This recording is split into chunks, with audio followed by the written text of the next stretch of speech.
guys, Andy and Fränk Schleck, welcome to Saxo Bank headquarters. We had some questions from fans on Twitter and Facebook as well.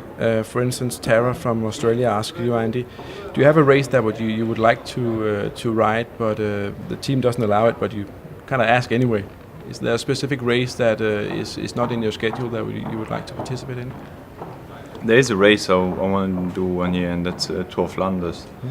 But I know right now it's maybe not possible because I want to still be 100% focused on the other classics. I'm still Flesh and Liège, but it's not like the team doesn't allow me. If I tell them I want to try that, then they also let me the freedom and let me the chance to do it. But I'm also in situations like that. You have to think reasonable, and because that's 3 weeks before Amstel, that race, and you cannot be 100% for 2 months, almost 2 months over that period, because before you need to do also already a couple stones classics.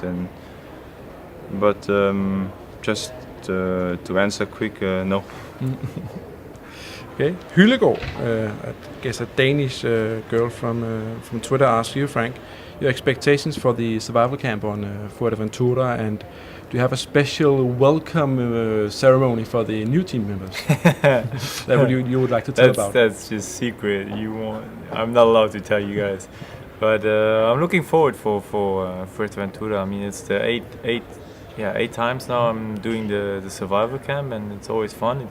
It's really good to get to know the other team members, the new team members especially, and it's to get the whole team together, because normally when you do a race you only have the 8 people with you, or 7 people next to you, and one of them is Andy always, of course, so I know him pretty good.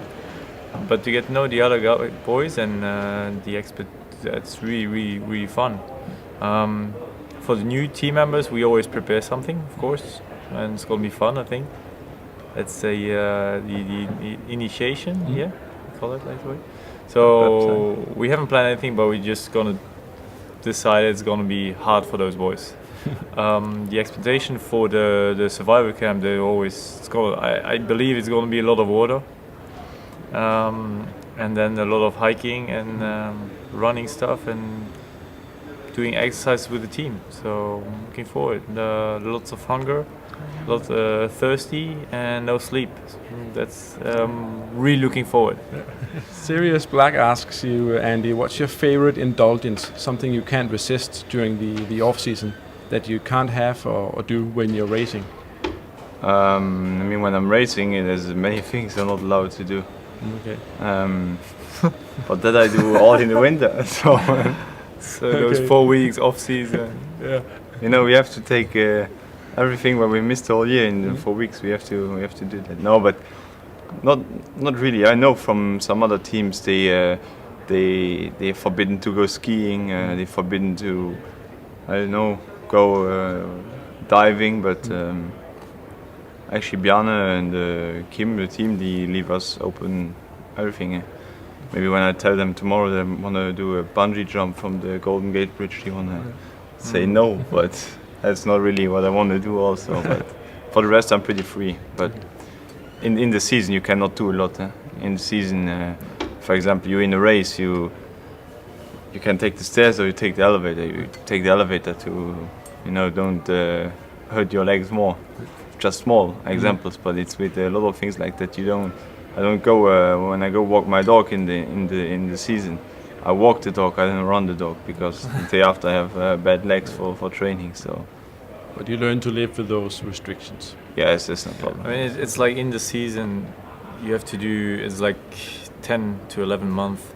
You really have to do a lot of sacrifices and training, and have a certain diet you have to follow and then, but lots of people, they forget that we're just normal human beings, and in those 4 weeks we just try to catch up. Yeah, that's good. We have a question from Petra asking you, Fränk, what's on your MP3 player? What kind of music is on there? Well, crossover. I mean, there's no major. I'm listening pretty much to everything. Which also the new songs, But then, of course, I'm also listening to music while I'm training, and then it's more like trance, vocal trance thing. For training, it's good, gives you good motivation. And if you have to do some intervals, it's really good to put a song on from Tiesto, for instance. Yeah. So that helps. That's good. Was there any point, a question from Australian girl as well, was there any point during the Tour de France 2009 that either you doubted yourselves? Every day you go to bed, and then every day you're just exhausted, and you go to bed and you really think how I'm gonna do that tomorrow, how the hell I'm gonna survive tomorrow, how the hell I'm gonna get on my bike tomorrow. So that's all the time you think about that. But then next day you just get on your bike and you motivate again, and you get your team around yourself, and then you just do it, and it works out. And you doubt a lot of times, you doubt, and there's always believe, and there's always you always believe in it, and you've been sacrificing so much for it that you keep on pushing, and that's the way you get over it. But yeah, those moments, they come. Last question from Flashback 007. A lot of cyclists have tattoos. Do you guys have any? And if so, what do they mean and what do they show? I don't have a tattoo. Okay. And I do have a eagle on my down there, but it doesn't really mean anything. Okay. It was just on your feet. You can't say I have an eagle down there. You have it on your feet. On your feet, on my feet. Yeah, foot. Yeah.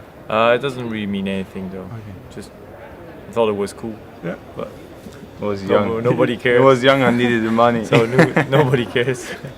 Okay. It was more like a bet between friends and stuff. So. Okay. Super. Thanks, guys. It was an absolute pleasure having you here, and of course, good luck with the 2010 season. Thank you very much.